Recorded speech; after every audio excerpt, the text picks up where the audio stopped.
Assalamualaikum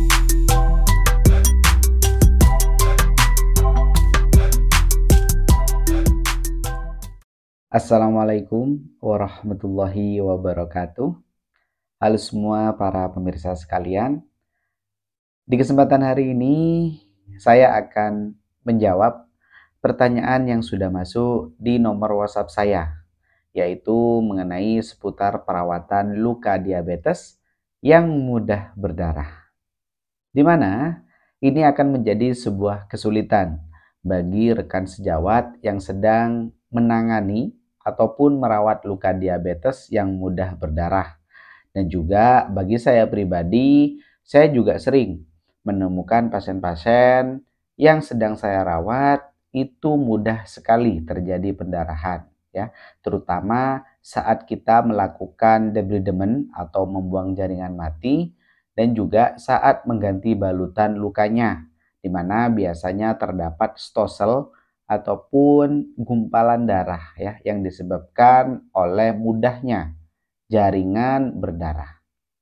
Dari situ saya akan menjelaskan apa sih penyebab dari luka diabetes itu berdarah dan bagaimana cara pencegahannya. Baik, langsung saja penyebab yang pertama. Oke. Penyebab yang pertama adalah kurangnya intake nutrisi pasien, di mana nutrisi ini seringkali menjadi sebuah PR bagi kita sebagai perawat untuk mengedukasi, terutama pada pasien-pasien dengan diabetes. Karena pasien dengan diabetes mellitus itu takut, ya, saat mengkonsumsi nutrisi berlebih ditakutkan gula darahnya naik. Maka dari itu silahkan, ya, bagi rekan sejawat dipastikan apakah pasien tersebut intake nutrisinya sudah terpenuhi ataupun intake nutrisinya tidak ada sama sekali ataupun berkurang, ya. Silakan itu dipastikan. Penyebab yang kedua. Oke. Saran saya, silakan nanti untuk rekan sejawat, ya, bagi pemirsa sekalian untuk menyarankan kepada pasien untuk cek darah lengkap.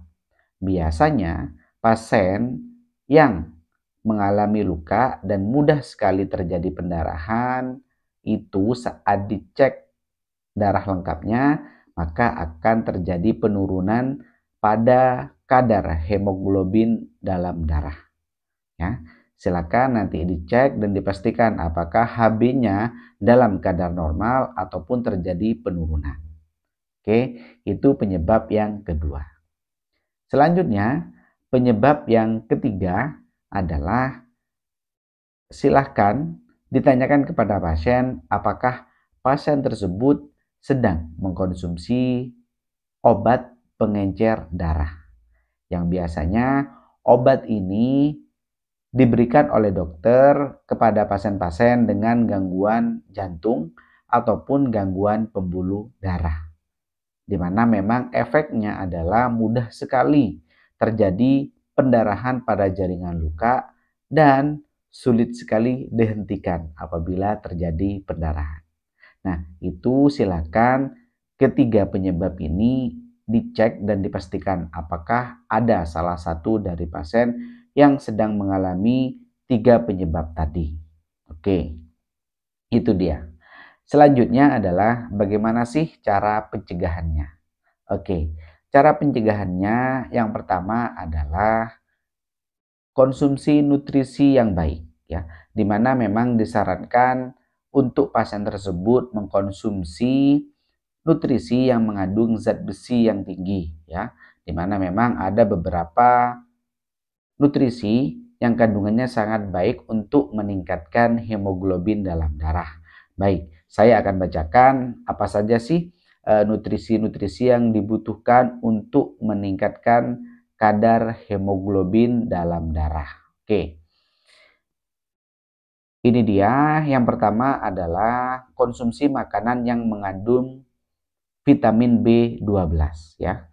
Selanjutnya asam folat, vitamin C, dan zat besi seperti bayam, tomat, brokoli, kacang-kacangan, jagung, anggur, jeruk, pisang, jambu biji, pepaya, dan mangga. Dan ada salah satu lagi yang sering saya sarankan kepada pasien adalah mengkonsumsi hati sapi, ya, dimana memang cara pengolahannya harus diperhatikan, ya, karena memang itu juga harus bagus pengolahannya agar nantinya nutrisinya juga bagus saat kita konsumsi. Oke, itu dia. Selanjutnya adalah silakan konsumsi obat untuk meningkatkan HB dalam darah, ya. Monggo, silakan bisa mengkonsumsi obat yang mengandung zat besi, ya, dan juga mungkin nanti bisa ditanyakan kepada dokter apakah ada obat untuk mengkonsumsi agar nantinya dikonsumsi, ya, agar nantinya HB-nya bisa naik. Oke ya. Dan di proses perawatan lukanya, ya, ada salah satu dressing yang saya anjurkan kepada rekan sejawat ataupun para pemirsa sekalian, yaitu ada dressing untuk menghentikan pendarahan, yaitu kalsium alginat.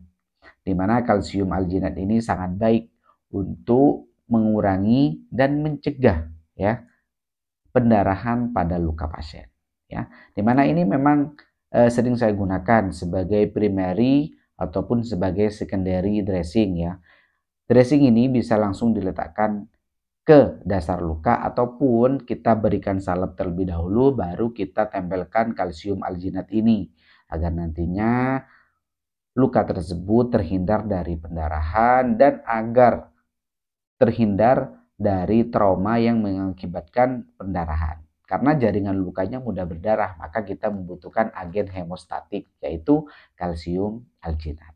Oke, itu dia penjelasan saya mengenai bagaimana tata laksana dari perawatan luka diabetes yang mudah berdarah dan juga berikut pencegahannya, ya. Apabila nantinya ada hal yang kurang jelas bisa ditanyakan lagi di kolom komentar ataupun ada yang ingin bertanya seputar perawatan luka, dressing ataupun penyakit yang mengakibatkan luka, ya. Silakan boleh dituliskan di kolom komentar ataupun langsung menghubungi nomor WhatsApp saya. Oke, sekian dari saya. Terima kasih atas support yang sudah diberikan. Sampai jumpa di video berikutnya. Saya akhiri. Wassalamualaikum warahmatullahi wabarakatuh.